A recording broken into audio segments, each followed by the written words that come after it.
Okay, hey everyone, thank you for checking out Her Divine Light. I just had to start from this high up. I pulled a couple cards, and because the spread got so big, oh, here's a couple more. Because the spread got so big, I just wanted to like show you a little overview of it, and then I will, okay, now this is gonna get annoying. Well, maybe not. But, yeah, I just wanted to show you because like these cards can get super deep, and you just got to start pulling and seeing what the universe wants to give you. So anyways, I have a couple of different tarot decks, and I just went through. I wanted to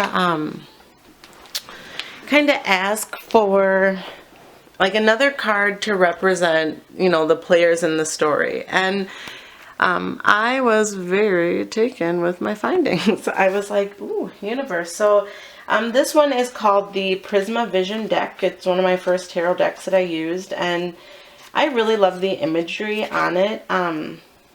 Surprisingly enough, I did get some major kind of like heavy hitters. They're called the Major Arcana cards, which they always hold like the most weight in the tarot. And the first card that I pulled out, and this would be for Kanika from this deck, was Justice.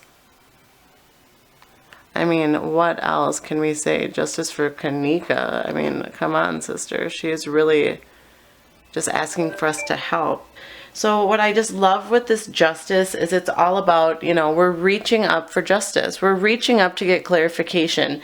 Right now, we don't have it in our hand, but we're on that loop. You know, we're in that cycle, whether it be the cycle of growth because of all the information that's come out, or the fact that all this information that's come out that is just so inconsistent is finally being woven, and it's breaking through. You know, it's like breaking through society and just how the man just kind of gets us down sometimes, you know. Yeah, so I thought that was awesome to have Justice as the first one for Kanika. Now, currently, Miss Irene, if you've been checking it out, Irene, honestly, I think she's been getting kind of bored with not being on social media, and being on social media only getting like negativity sent her way. I think she's just like wanting attention but just over it in a way. But she got the Hanged Man, and for me on this Hangman card, you know, I see two things. I always see somebody that is it's almost in that kind of dreamlike, it's like that balance between reality and fantasy. And in this image, you know, it's not that this person is completely underwater and submerged, but I do think that with the kind of nibbling of the piranhas that she's experiencing, that her energy, she still has some buoyancy, you know, she's still like moving through the grooves and everything, but I do think she's slowly just kind of falling underwater herself, you know, just really being torn up about, you know, what should I do? You know, do I, it's like she's a hanged person because she does go back and forth quite often with what her, you know, she's doesn't know Kanika one day, and then the next day they've known each other for so long and they're friends, and then the next day it's like, oh, you know, she's just a person. It's just weird. She's very, very, it's like pick your flavor today, Irene. And I do think it's just because they are seeking that social media attention. And I do believe that was an issue that happened before, you know, the murder went down. It's just kind of a part of, it seems like a part of all of their world. But just to touch base on the meaning behind this card from this book, a man hangs suspended in the ocean, mad-eyed piranhas descending on his flesh. Unperturbed or unaware of the danger, the man gazes motionless above the water to the stars. He exudes the serenity of a martyr in his final moments. Society would have you believe the idea that active mastery of your environment leads to greater fulfillment. No doubt in many ways this is true, but when your life has transgressed beyond your control through your own doing or the random unhappiness of fate, sometimes the best thing you can do is to surrender. Choose not to react. Just focus on oh, what you've gained through your suffering, which I think is exactly kind of like where she's teetering right now. She's just, you know, in a way, I think that she knows that she kind of messed up with that video, and the video gave out a lot more than what was intended. And, you know, I'm sure she's looking over her shoulder these days, just, you know, just being careful. Because, I mean, it's one thing to go do it, but even the thought of, like, she could, I'm sure people are like, oh no, mother. All right, so for the Princess of Cups, who was Monifa, what we have here is the Wheel of Fortune. And now why this one's like perfect for her is because she honestly has been, so much focus had been on her initially. And then it kind of veered away more towards Irene because of her video. But then as we saw that, you know, here's Monifa in the background. Here's Monifa, not really in the cup video, but here she was letting Irene use her own Facebook Live, like to videotape something. It's almost like she's just always trying to fit in. And right now I think that she's trying to evaluate, you know, who, kind of like who can she trust too? Because I'm sure, just like Irene, you know, she has a story that she could tell. And I think because, again, the focus is not necessarily staying on her. She, if anybody, it seems like she's making like the biggest attempt to try and like get the attention going back to her. So I think she is the Wheel of Fortune because she's the one who has ties between kind of both storylines, you know, as far as the possibility of her boyfriend, ex-boyfriend, you know, being the one pushing Kanika, or even having to do with her death, or just being that shady friend who kind of orchestrated it all up. Because when I watched the video, I did see the fact of when a big group of guys were walking into the hotel lobby, there was a point where Monifa and one of the guys in like a gray hoodie walked towards each other, and she made a motion like, turn around. And he turned around and like walked in front of her essentially. So that kind of made me feel like, dang, who are you? What are you doing in this? And then there was also a part of the video where she's like covering her hand up when she's trying to open a door, which nobody knows where this mystical door goes to. So I just think that she's a Wheel of Fortune because not only does she know a lot, but she knows so much about other people. Like her and Irene, you know, Irene's the one who kind of threw it away because she had the glasses on. And I mean, thank God for those damn glasses. I hate reflective glasses, by the way, but thank God for those glasses that day. And Monifa, I mean, she honestly is like, this is, okay, this card, what I love is it's just like entangled. It's a person who's entangled. This battle of like light and dark, this battle of freedom, of liberation, but then also being contained.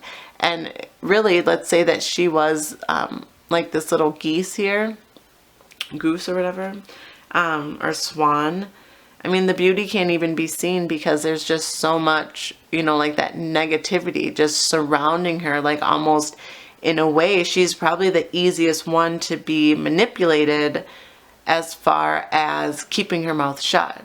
You know, I just think that she may even have more to lose because she may be getting something from, you know, her ex-boyfriend's side, and then maybe getting something from, you know, Ty's side and Tanisha. You know, she's just a toss-up. She is a Wheel of Fortune. Like, you just really do not know where to go with her. Yeah, it's like the accumulation of everything that's in it. Yeah, made up of everything you've ever known. All right, so I'll speed up here. All right, so the next one that we have for Miss Teresa Martin, now this is a tower. And, you know, people see the tower in two different ways. Some people see it as good, some people see it as bad in the tarot. Now, for myself with this card, I feel like with Teresa, because she was originally, it's it's hard to know what way she's going in the story, because in listening to the 911 call of Kanika, she was so adamant on, she's the one who made it known that she was undergoing breast cancer. And, you know, my mom, she's a survivor as well, so I'm not trying to discredit that. I do know how hard it can be for families. But on a 911 call, when my daughter is missing, I do not know if that's the first point I would be stating.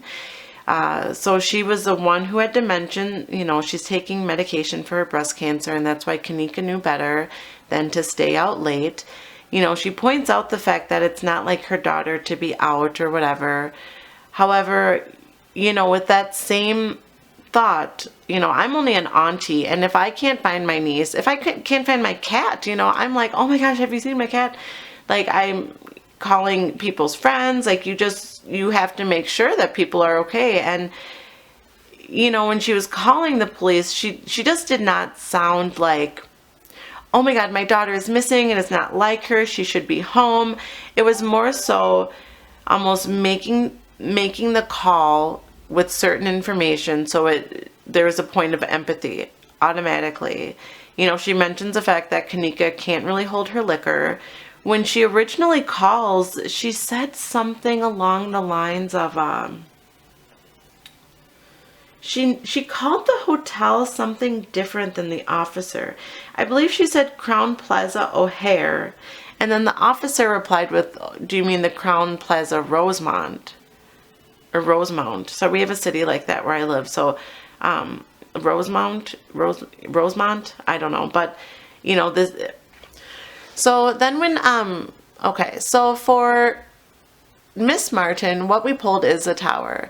Now, what I find so fitting about the tower is she's honestly a new piece in this puzzle, where initially, yes, she was fighting for justice, and I do believe she still is fighting for justice. However, after seeing some recent information and just kind of setting my own opinion of the woman from seeing her actions, I do feel that she definitely had a motive in this story. I know that when she made that 911 call, I really found it quite amazing that she was so adamant on having those videotapes checked.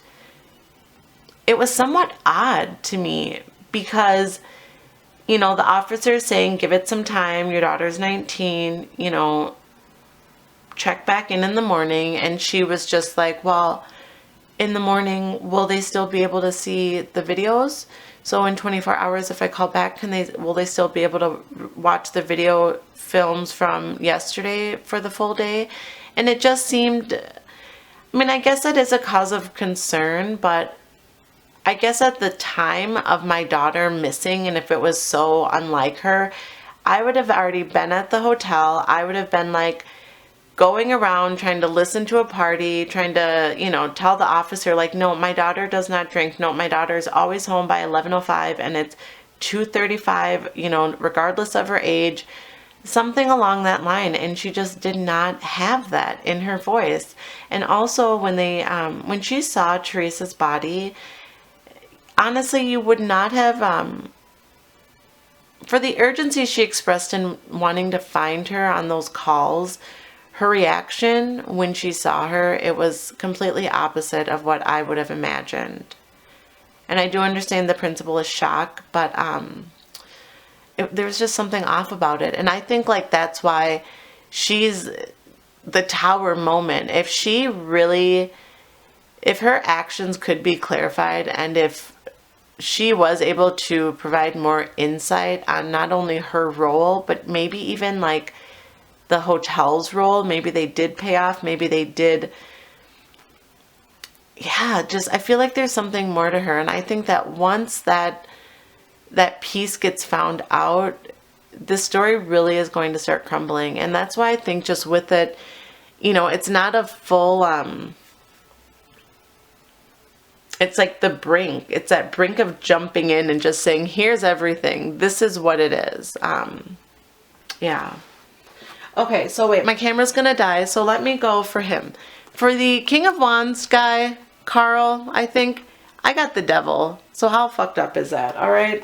For Taneja, Little Miss Princess of Wands, I got the Six of Pentacles, and in this card you can see it's like a pair of two, like let's meet in the middle. So I think that's definitely why it's just all about family. They were all wearing red. For the King of Cups, crazy enough, I got the King of Wands, which when I thought about it, the Queen of Cups, or I'm sorry, the Queen of Wands. And in this deck, we have the King of Wands, so that whole relation between, you know, here's his mother, and that's his stepfather. The cards don't lie. And this magical King of Pentacles, still trying to figure out who this is. Now this card, this is a Hierophant, and in this card, it's the Hierophant on here. I mean, he has a little bit of everything in here.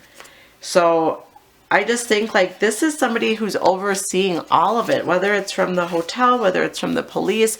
Somebody who's like really shelling out money to keep a lot of people quiet is just orchestrating this all. And it's just trying to figure out who this King of Pentacles is. You know, there's some speculation, but it's just the reality of like, hey, we need to get it together. I was trying to find the explanation for that, but I can't find it. So maybe that's a sign. I'll catch up the next reading. Oh, and then there's this weird security dude in the video. Now he's the Hermit, because he's quiet and weird and all over this. So as you can see, people, this story is just getting juicy. But in the end, our main goal, and now even the cards are telling me, just like the last video. Here we go.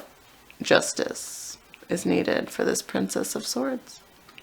So let's go and get it. Let's find justice. Thank you so much for watching. Sorry for the speeded up end section.